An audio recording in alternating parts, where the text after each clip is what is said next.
Yeah, I've been thinking a lot lately just about how fragile everything is. Not just, human beings, our bodies. I mean, our bodies are remarkably resilient, but yet a friend of mine's father was killed by a pebble. I'm not kidding. He was outside in his sandals, and he was diabetic. Need I go on? Pebble, foot, didn't know it happened, became gangrene, and eventually it killed him. So, in effect, a grown man was killed by a pebble. But, I mean, just everything is dependent on the power grid. This power grid, nationally and globally, there's others, it's not all one huge power grid, runs everything. Computers, the lights, our banking system, which is all computerized now. Everything that's computerized in our lives is dependent on that power grid constantly working. And it's getting old. So that's one thing. But the other, the main threat to it is, first, the potential of some sort of nuclear act or a dirty bomb that could disrupt it, or if it was big enough, just shut it down. The whole country, dark. You can't go to the ATM to get your money. The bank itself doesn't have your money. That's another thing. Kind of side topic. The bank doesn't have your funds actually in the bank. So you can't go there and write yourself a check for whatever your total balance is. If it's something, big, over 100,000, 200,000, 300,000, and it's just in the bank, you can't go write a check for that, and they're going to give it to you in a briefcase or whatever, or in a big bag with a dollar sign on it, like in the old days, in the old movies, cartoons, the crooks running out with the bag. I wouldn't want it in a bag with a dollar sign. No, it's a piece of paper that says you have XXX, how many X's you have, amount of money, and that's it. That's it. That's the evidence is from the computer spit out. And the computer screen when you go to check your balances and your banking to make sure no one's stolen anything from you. If all that went down and you didn't happen to have a reserve of cash, I mean, money will become a non-issue if a major catastrophic event occurred. Excuse me once again. It'd be back to goods for services or goods for goods, people trading amongst themselves. I mean, in the best case scenario. In the worst case, it would be The Walking Dead, where you'd have groups of civilized people just trying to stay alive, and you'd have, gangs raiding people and killing them all and taking their stuff. It's sad to say that humanity would devolve, but I can't say devolve because they're already like that.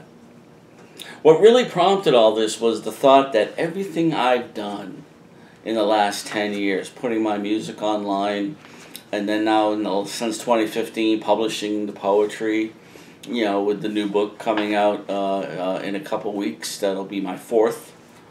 I just realized that, if the power grid goes, if the internet goes alone, that's it. All the evidence of me are in those safes in here. And after I'm dead, if they're not put somewhere safely, stored, there's just no evidence of me having lived, having been here. And I guess if I'm dead, I won't care. As Scripture says, the dead are no longer connected. I thought the actual quote was, "They have nothing more to do with the living," but that's not the actual quote. It's a whole passage in Ecclesiastes. It's towards the end of the book.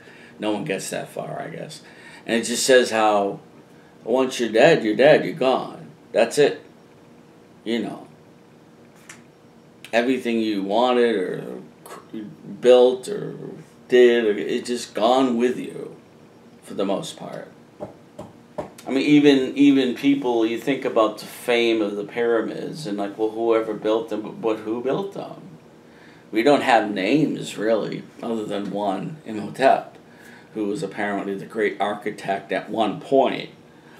His name has somehow survived, but really, look at the age of the Earth, and how long us as a species has been the dominant. Let's say in that whole timeline, let's just make it this big for the sake of the camera, we have been here about this long, total, that we've dominated, the world and built our cities, had our civilizations, the big ones come and go, and now we're in the age of the United States and Russia and China and everything. But how long are we going to go? Are we going to make it? The United States, we're barely 42. What was it? 1776, 1976, the bicentennial. That's 200 now, or whatever. I was 15. So yeah, you're talking. We're like 242 years old, and we're cracking at the seams. Democracy has become so corrupt. Simply because there are too many opinions, and there are too many people on the take, and too much influence from the outside. And I'm not saying that an autocracy is the way to go, or that a dictatorship is the way to go. Certainly not, because what dictatorship has ever been nice? There hasn't been one. Really. If you had some marvelous, benevolent king that ruled the land and truly had the people's best interests at heart, like the biblical King David, or some priest once said that God is a benevolent dictator, then yeah, but no, human beings aren't like that. Real people, no. Non-divinely inspired people are not like that. We're selfish, we're greedy, we're paranoid. And it's really the paranoia part that made Stalin such a horrible dictator. Because he was so convinced that all these people were either traitors, or were out to kill him, or were anti-party. He murdered millions of his own people, either by direct execution or sending them to Siberia to freeze to death. Millions of his own people, because he was so paranoid that everyone was out to get him. But really, okay, where did I drift? I was talking about the power grid, and talking about me online, and not mattering if everything goes kaput. I guess I shouldn't care. That's why. Okay, Ecclesiastes, yeah. Everything's pointless, everything's... So why will I care? I don't know.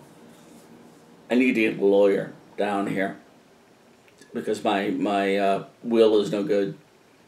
Especially now that Mike Bollier is moving from Mass. But still irrelevant. Florida law says apparently you can't have an out-of-state executor. But I'm thinking, if I have to go to... I'm going to make sure, if I can, that my writing is stored at a college or a library. And then make a donation to it from my... whatever's left of my money.